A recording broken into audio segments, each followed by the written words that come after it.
Merhaba arkadaşlar, kanalıma hoş geldiniz. Bugün sizinle beraber aklınızdaki kişi bugün hayatında neler yaşıyor ve siz neler yaşayabilirsiniz? Bunlara bakacağız. İlahi güçten en net bilgileri alarak aktarabilmek için niyetimi alıyorum. Her şeye dahil olmak için kanalıma abone olmanız ve videoyu beğenmeniz yeterli olacak. Hemen başlayalım. Aynı zamanda WhatsApp'ta ücretsiz bir şifa grubumuz var. Dileyen arkadaşlarım açıklamalar kısmındaki linkten gruba katılabilir. Günlük his yüklemeleri, his yüklemeleri ve şifa çalışmalarını buradan paylaşıyorum. Şimdi öncelikle aklınızdaki kişi bugün hayatında neler yaşıyor buna bakalım. Genel enerjisi Güneş kartıyla beraber şifaya kendini açtığı bir gün olacak diyebiliriz aklınızdaki kişi için. Bazı gizli kalan şeyler varsa bunların daha net görmeye başladığı, farkındalığının arttığı bir süreç olabilir. Ama genel olarak daha böyle şifaya açık olduğu bir gün olacak diyebiliriz. Karınca ruhu işbirliği zamanı dedim. Karga metaforuyla kendi kötü huylarının farkında olmayan, nefsin peşinden koşan, hakikatten uzak olan. Şimdi aklınızdaki kişinin günün enerjisinde, hayatında ona yön gösteren bazı kişiler yardımcı olacak olabilir. Bu kişilerle daha iyi bir iletişim içerisine girecek olabilir. Şimdi şu an enerjisinde aslında kendi huylarının farkında olmayan, daha böyle negatife dönük bir enerjisi var. Ama karınca ruhuyla beraber ona rehberlik edecek olan bazı kişiler hayatına geliyor diyebiliriz. Bu bazen bir patron olabilir. Bazen okuduğu bir kitap olabilir ama genel olarak burada daha çok bazı kişilerin etkisinin artacağını bize gösteriyor. Burada ona ya bak tamam sen bunu yapıyorsun ya da işte diyelim ki ikili ilişkilerle ilgili karşısındaki kişiyi eleştiriyor diyelim.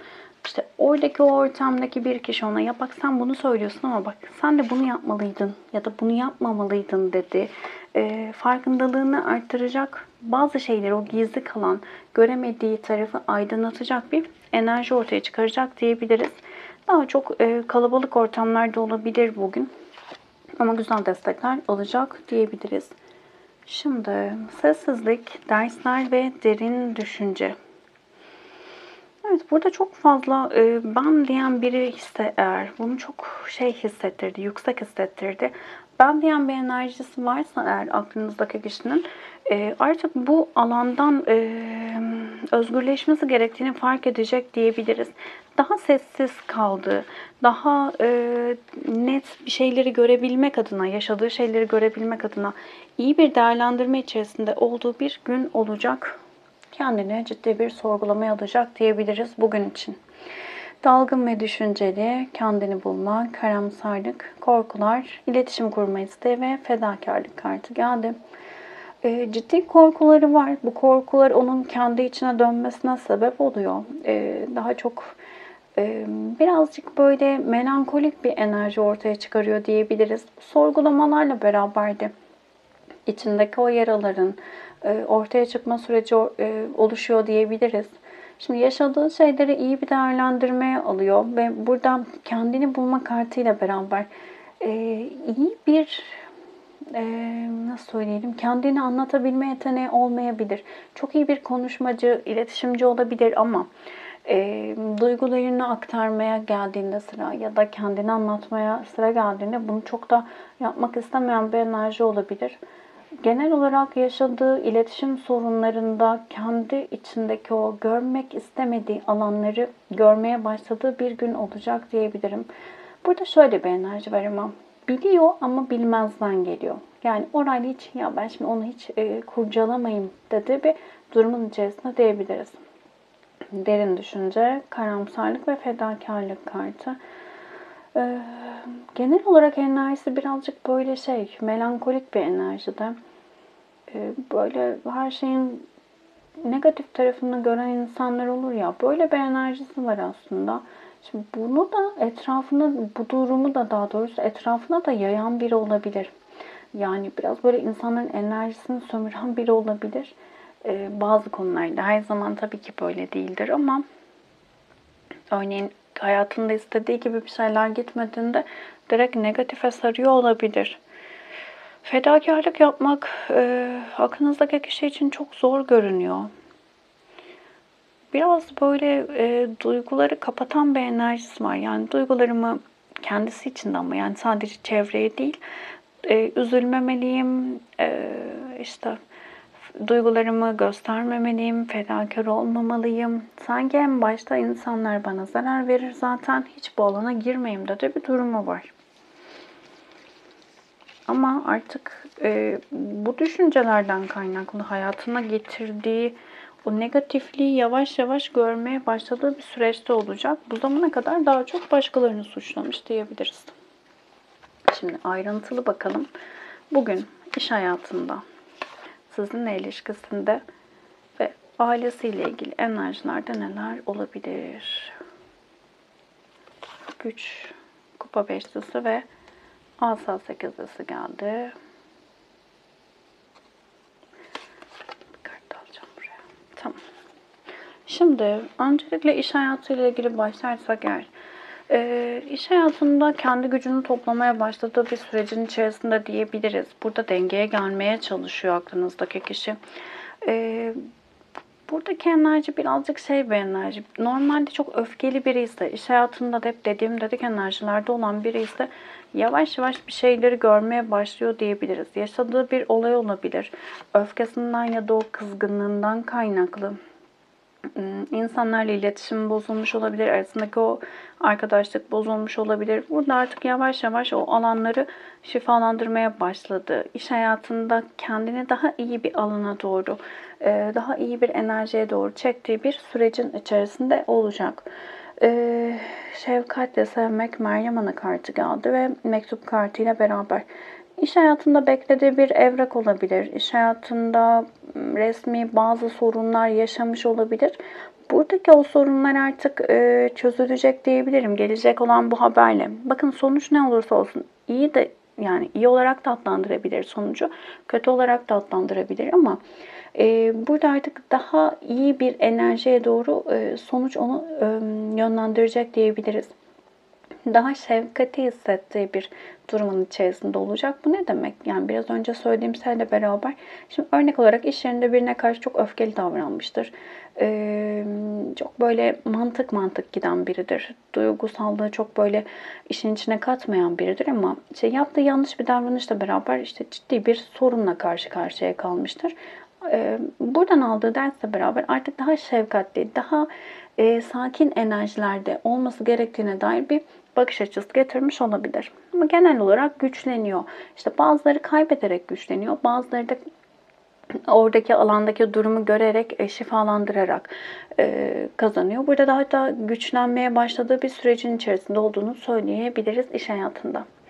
Sizinle ilgili kupa beşlisi, gece gündüz ve anahtar kartı. Karamsar bir enerjide sizinle ilgili şu an. Bir çözüm arayışı içerisinde ama bu karanlığın nasıl aydınlanacağını çok da bilemeyen bir durumun içerisinde. Gece gündüz kartı karanlığın ardından doğan güneşler. Yani şöyle söyleyebilirim. Aslında kupa beşlisinde 3 tane kupa devrilmiştir ama 2 tane kupa hala duruyordur. Ama kişi o devrilen kupaların yasında olduğu için elindeki fırsatları göremez. Burada da böyle bir şey var. Sistem aslında diyor ki çözüm sende. Bu karanlığı sen çok rahat bir şekilde aydınlatabilirsin ama önce karamsarlıktan çıkman gerekiyor. İkili ilişkinizde daha çok karamsar bir yapıda. Bu da birazcık gibi. Geçmişe çok takılı kalan biri olabilir. Geçmişteki hatalara takılıyor olabilir. Geçmiş ilişkilerinde yaşadığı negatifliğe takılıyor olabilir. Genel olarak her şeyin negatifine bakan bir enerjisi var. En azından şu an için diyebiliriz. Ama mutsuz sizinle arasındaki durumdan kaynaklı. Şimdi aileyle ilgili neler olabilir dediğimizde asa sekizlisi merak ve fareler kartı para üçlüsüyle beraber. Şimdi bazı anlaşmazlıkların olduğu bir süreçten geçiyorlar diyebiliriz. Özellikle ailesinden bir kişinin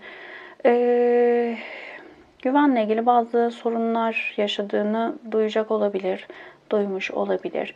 Fareler kartı tartışmadır, çekişmedir. Bazen de böyle maddi manevi böyle kayıplardan bahseder bize. Burada bazı soru işaretleri var aklınızdaki kişinin ailesiyle ilgili aklında, hayatında. Özellikle şimdi para üçlüsüne baktığımızda arayışın son bulmasıdır, tamamlanmaktır, sağlam bir beraberliğin başlangıcıdır, doğru yolda olmaktır bir bakıma. Burada alacağı bir haberle ya da aldığı bir haberle burada bazı kalıpların alt üst olduğu bir durumun içerisine girecek diyebiliriz. Bu ne demek? Akrabalar içerisinde çok iyi bir aile hayatı olan bir işte akrabası vardır ama orada duyacağı bir şey onun öyle olmadığını bu kişiye gösterecek olabilir. Evet. Bazı gizli saklı şeylerin olduğunu, aile içerisinde ortaya çıkacağını görebiliriz. Görecek olabilir ya da görebilir. Konuşamadım, cümleyi kuramadım. Parasal bazı bilmediği şeyler olabilir aile içerisinde. Bunlarla yüzleşecek ve birazcık mücadele etmek zorunda kalacak olabilir. Burada biraz bir alt üst olma durumu var. Yani şimdi tamam bir kule kartı falan yok ama hissettirdiği çok böyle İşte çok güvenirsiniz de yarı yolda kalırsınız ya. Böyle bir enerji var aileyle ilgili. Burası birazcık karışacak gibi diyebilirim. Tamam. Onun hayatında bunlar oluyor. Günün enerjisinde sizinle ilgili birazcık karamsar enerjilerde diyebiliriz. Aklınızdaki kişi için. Şimdi daha çok böyle hep başkaları odaklı yaşamış biri olabilir. Şimdi karga ruhuyla beraber hep başkalarını suçlamış olabilir. Kendine çok bakan bir enerjisi olmayabilir. Ama artık sistem bir şeyler ona gösterecek diyebiliriz. Sizin enerjilerinize bakalım. Mahkeme kartı geldi. Eşek arısı ruhu. Dağın ruhu olarak geliyorsunuz. Dağ sana engelleri ve karşısında güçlü olmayı anlatıyor. Önünde engeller var fakat unutmamalısın. Bu güçlü olman için gerekli. Hayat bazen can yakar dedi. Şimdi bazı yüzleşmeler yaşayacak olabilirsiniz günün enerjisinde. Bu bir kişiyle de olabilir, kişiyle de olabilir yüzleşme. Bir durumla da yüzleşecek olabilirsiniz. Birazcık canınızın yandığı bir süreç olacak. Birazcık zorlandığınız bir süreç olacak. Ama burada şu enerji çok yüksek. Ya ben zaten zorlanıyorum. Hani bunun üstü var mı dediğiniz bir durum olabilir ama sistem diyor ki tamam zorlanıyorsun ama emin ol bunun sonrası güzellik. Birazcık daha sabretmeniz, birazdan mücadele etmeniz gereken bir durumun içerisindesiniz diyebiliriz.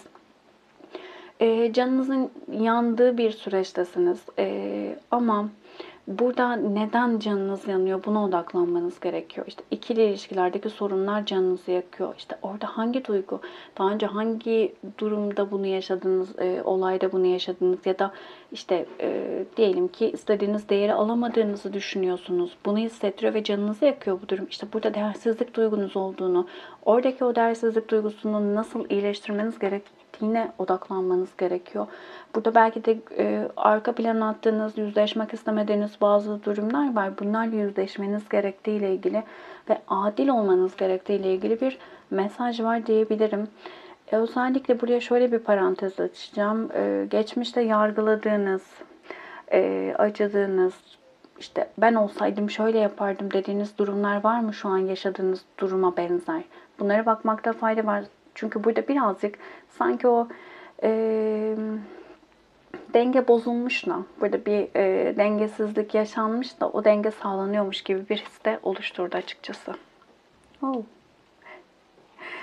Şimdi takip eden gözlemci kartı, ikiz alev ve ikiz ruh kartı geldi. Şimdi şöyle söyleyebilirim. Öncelikle sürekli takip eden arkadaşlarım bilir, o yüzden güldüm kartlar gelince. Ben ikiz alev ya da ikiz ruh, işte ruh eşi gibi tanımlamaları yapmıyorum burada. Doğru olduğunu da düşünmüyorum. Buradaki evet diyeceksiniz ki bak 2 tane geldi, daha ne gelsin, daha ne olsun. Ama buradaki enerjiler çok yüksek, birbirinize karşı çekim enerjileri diyebilirim. Çok ciddi bir tutku içerisinde olduğunuz bir gün olacak. Burada birazcık özlemekten kaynaklı da diyebiliriz bu enerjiyi. Burada arkada böyle soru işaretlerinin olduğu ve sürekli işte sosyal medyada başka alanlardan takip etmeye çalıştığınız bir sürecin içerisinde olabilirsiniz. Beraberliğiniz devam ediyor olabilir. Ancak burada bir merak durumu var. İşte beni aldatıyor mu, aldatmıyor mu? İşte hayatında biri var mı, yok mu? Gibi gibi durumlar olabilir. Ve burada şöyle bir enerji var. Çok mu takılıyorsunuz? İkiz alev olayım, ikiz ruhumu bulayım, ruh eşimi bulayım diye. Burada biraz oldurtma enerjisi hissettirdi. Yani öyle olmalı. İşte bizim ilişkimiz çok farklı. Burada sanki kişinin kendini kandırma enerjisi var diyebilirim. Evet, bakın, çekimin olmadığını söylemiyorum burada. Çok yüksek bir çekim gücü var aranızda. Bunu yok saymıyorum. Ama şimdi buradaki o duygu, çekim duygusu neyden kaynaklı? Buna bakmak gerekiyor. Şimdi bağlanma stillerinden kaynaklı biriniz kaygılı, diğeriniz kaçıngan bağlanmaya sahipse kendiniz birbirinizi ruh eşi zannetme ihtimaliniz çok çok yüksek. İşte kaçıyor benden, ben onun peşinden koşuyorum ama yine de ayrı yapamıyoruz. Tekrar bir araya geliyoruz. Bunu çok söyler insanlar ve bunu ruh eşi olarak düşünürler. Olabilir mi? Evet, olabilir ama çok çok iyi değerlendirilmesi gerekiyor. Çünkü aktardığım durum direkt bağlanma stillerinden kaynaklı enerjiyi aktarır bize. Ve öyle bir şeydir ki bağımlılık gibi kurtaramaz kişi kendini farkına varmadan. Ya da karşınızda bir narsist vardır. Sizi öyle bir hani avcunun içine almak derler ya, öyle bir avcunun içine almıştır ki siz onun size çok aşık olduğunu, sizden başkasını görmediğini gözünün deneyimlersiniz. Öyle aktarır size. Ama sonra bir anda değişen durumlarla beraber başlarsınız kendinizi sorgulamaya. Ben ne yaptım da neden böyle olduk biz de? İşte ya da o ona büyü yaptı, yok şuna şuna yaptılara. Çünkü bilirsiniz içinde, dersiniz ki hayır, bizimki gerçek aşk, o bana deliler gibi aşık. Aslında narsistin kurduğu bir düzendir bu. O yüzden çok iyi değerlendirmek gerekir. Kurban olmayın. İşte benim ikiz alevim, ikiz ruhum diye her şeyi kabul etmeyin. Çok güzel değerlendirin lütfen. Burada biraz sorgulamada başlamış sanki, zaten öyle diyebilirim. Şimdi biraz böyle arka planda hiçbir şey yapmıyormuş gibi görünüyor olabilirsiniz. Hareketsiz görünüyor olabilirsiniz. Korku var, keder ve kaybetme korkusunun yüksek olduğu bir durumun içerisindesiniz. Ciddi şekilde meraklarınız var ve bu yüzden de gözlemlemeye çalışıyorsunuz. Bazı şeylerin farkına vardığınız bir sürecin içerisindesiniz. Dediğim gibi özellikle bir süredir işte ruh eşim, benim ikiz alevim gibi düşüncelere girdiyseniz artık yavaş yavaş böyle bir şeyler sizi uyarıyor ve bunun farkındalığı oluşmaya başlıyor diyebilirim.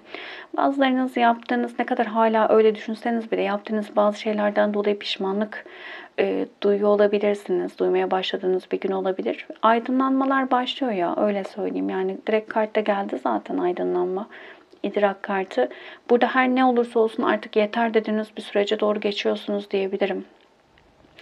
Yenilenmek istiyorsunuz. Kafanızda soru işaretleri var. Hala mı o şeydesiniz? Ruh eşim mi değil mi? İşte benim için doğru mu değil mi? Ama bir taraftan da bırakamadığınız. Özellikle aranızda kolektif bir açılım olduğu için hepinize uymayabilir ama büyük çoğunluğunuzun birçok şeyi kabul etmiş olma, birçok acıyı tek başına üstlenmiş olma durumu olabilir. Artık yeter denilecek enerjilere gelmiş gibi görünüyorsunuz. Artık yenilik istiyorsunuz. Bir şeyleri görmemezlik yapmayın lütfen.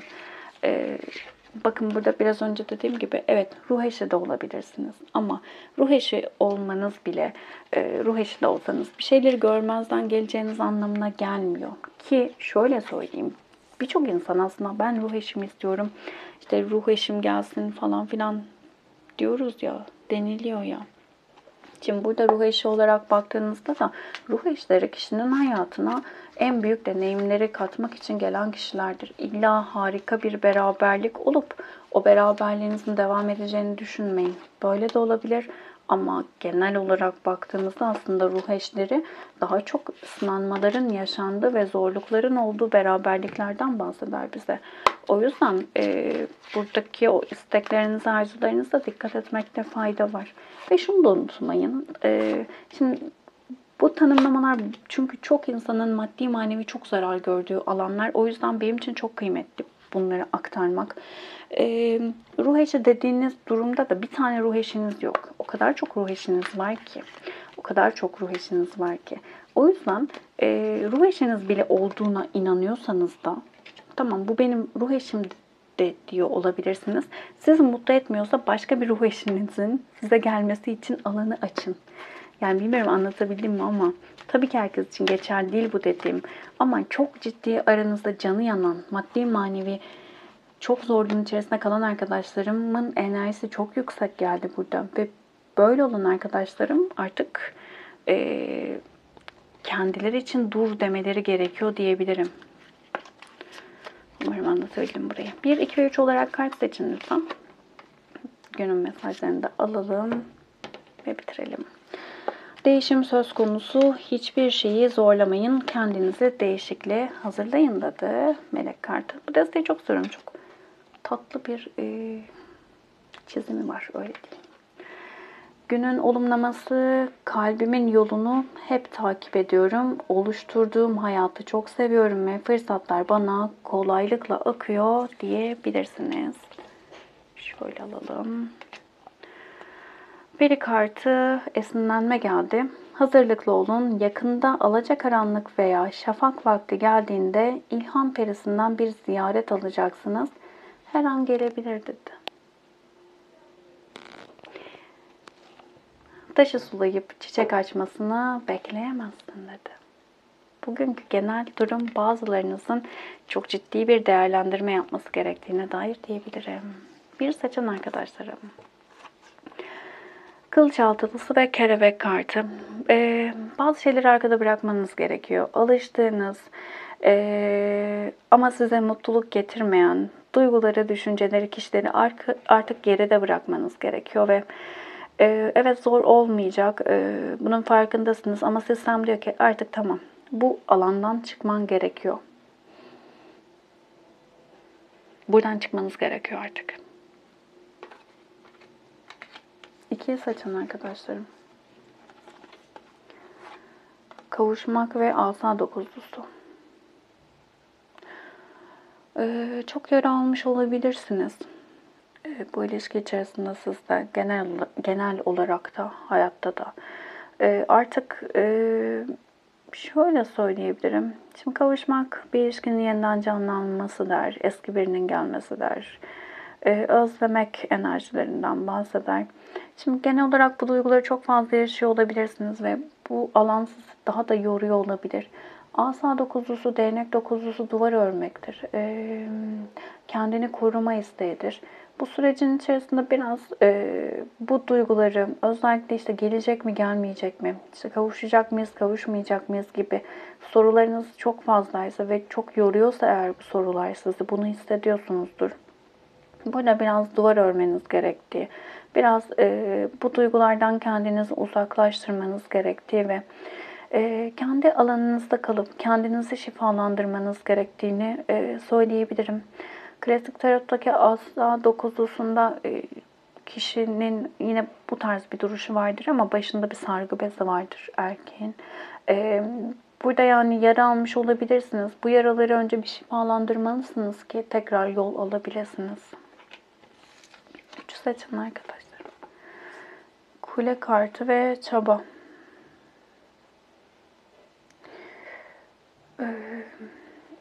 Burada ciddi bir yıkımdan geçmiş olabilirsiniz ama sistem diyor ki yani çabalamaya devam edin. Burada evet bir yıkım yaşamış olabilirsin. İşte belki çok sevdiğin kişiler çıktı hayatından, belki çok zorlukların içerisine girdin, kalıplaşmış birçok duygun, düşüncen değişmek zorunda kaldı. İşte doğru dediklerinin yanlış olduğunu gördün belki de. Yani ciddi bir yıkımdan geçtin ama tekrar ayağa kalkabilirsin ve bu yıkılan durumları, alanları istediğin gibi şifalandırabilirsin, istediğin gibi tekrar oluşturabilirsin. Bunun için çabalaman gerekiyor mesajı veriyor bize.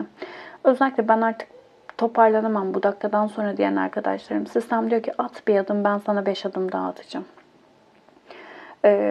Yani buradaki yıkımın hayrınıza olduğunun farkına varmanız gerekiyor. O karamsarlıktan çıkmanız gerekiyor. Evet bir yıkım var, ciddi bir yıkım var. Ama sistem diyor ki Tamam o yıkıldı ama o zaten yıkılması gerekiyordu. Sen başladığında tekrar adım atmaya ben sana çok daha güzellerini vereceğim ama birazcık çabalaman gerekiyor. O karamsarlıktan artık çıkmanız gerekiyor.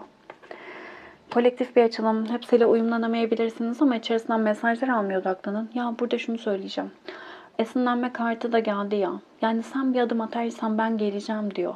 Burada birkaç kez daha söyledim. Ne telaşlandım. Birkaç kez daha söyledim. Tabii bu inancınıza göre değişebilir. Ben burada bilgi aktarıyorum. Doğruluğunu, yanlışlığını kendi kalbinize sorun. Uygulamak isteyenler zaten uygularlar. Ama söylediğim şeyler negatif bir şey yaratacak durumlar değil yani hayatınızda. Aksine yani çok güzel şeyler gelecek biliyorum ama tabii ki bu sizin kalbinizin onayıyla olacak şeyler. Bakın buradaki enerjide sanki şu var. Yardım iste. Meleklerinden yardım iste. İşte yüksek benliğinden, üstadlarından ya da ben böyle şeyleri yapmıyorum. Rabbim yeter bana diyorsan o da kabulüm. Hepsi zaten yaratıcının bize sunduğu imkanlar diyeyim size. O zaman da işte inancınıza göre işte Rabbim, yaratıcı ne diyorsanız artık fark etmiyor. Yardım istiyorum de deyin. Yani ama burada sabır ver falan gibi değil. Bakın böyle şeyler isterken dikkat etmek gerekiyor. Niyetinizi net bir şekilde. Göremediğimi görmeye niyet ediyorum. Farkında olamadığım şeyleri fark etmeye niyet ediyorum. Bu yolda nasıl çıkacağımı bilemiyorum. Çıkabilmem adına gelen fırsatları görmeye niyet ediyorum diyebilirsiniz örneğin. Olumlu şekilde dualarda, isteklerde bulunmanızda fayda var. Ya da bu alandan çıkmaya niyet ediyorum diyebilirsiniz. Yardım iste ben vereceğim diyor sizden. Çok fazla yalnızlık duygusuna kapılmış olabilirsiniz. Yalnız değilsiniz. İstemeniz yeterli. Gerçekten istemeniz yeterli. Ben istiyorum olmuyor diyen arkadaşlar arka planda oluşuyor olabilir ya da sizin göremediğiniz bazı durumlar olabilir. O isteğin size geldiğinde hayatınızda düşündüğünüz gibi olumlu değil, olumsuz şeyler getirecek durumları olabilir. O yüzden emin olun olmayan şeylerde de bir hayır vardır.